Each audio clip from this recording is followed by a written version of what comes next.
18 in this morning's Sports Watch. Big college football news this morning. Several media outlets are reporting that Florida State's Bobby Bowden will announce his retirement today. Bowden met with school officials yesterday to discuss his future. He maintains that nothing is decided yet. Bowden would wrap up a remarkable career as the head coach of the Seminoles.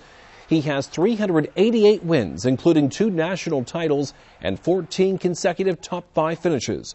But in recent years, things have gone downhill in Tallahassee, including this season, where the Noles are 6-6. More big news in college football. Charlie Weis is out at Notre Dame.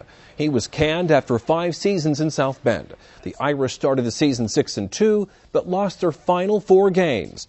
Weis finishes his Notre Dame career with a record of 35-27, which is worse than his 2 predecessors, Tyrone Willingham and Bob Davie.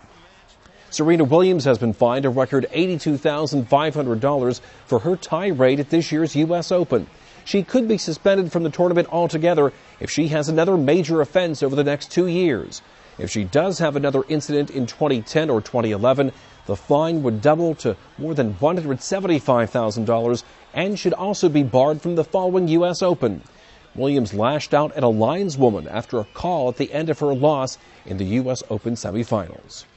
Tiger Woods isn't doing anything to lift the mystery surrounding his crash. In fact, he's not talking to authorities at all. The golfer wrecked his Cadillac Escalade early Friday morning outside his Florida home, but he's refused to talk to the Florida Highway Patrol about it. As Susan Candiotti reports, his silence is fueling speculation.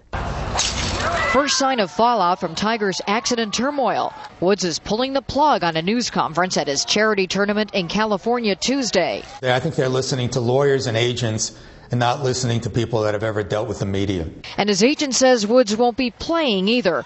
A statement on his website says he's too sick to swing a club in competition the rest of this year. Woods says, "I'm extremely disappointed that I will not be at my tournament this week."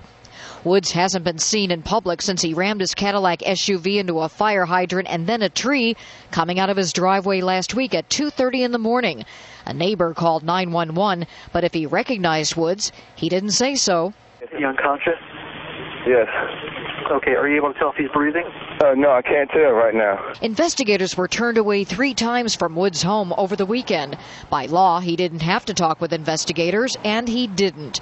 Instead, the golfing phenom issued a statement on his website accepting responsibility, but gave no details about what happened that night. A public relations consultant says Woods has a right to privacy, but adds silence may not be the best idea. Cooperate when legitimate questions are being asked. You don't have to give details of anything. You should never have to give details about your personal life.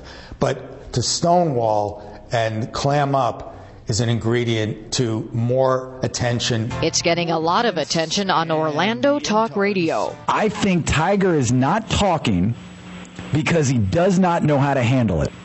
He has never been in any type of trouble like this before. Tiger's going to roll through it, and, it'll wash off his back. On the line, potentially millions of dollars in corporate sponsorships. Today, Gatorade, Nike Golf, and Gillette were among those supporting him. On his website, Woods called rumors circulating about what happened malicious and unfounded. The National Enquirer reported he's allegedly seeing another woman. She told the Associated Press it's not true. The media doesn't go away in these situations. When you're that famous, they're going to only have more interest if there's anything scandalous or potentially scandalous involved. Adding to the mix, investigators say they're deciding whether to subpoena Woods' medical records to document his injuries in order to wrap up the investigation. Susan Candiotti, CNN, Windermere, Florida.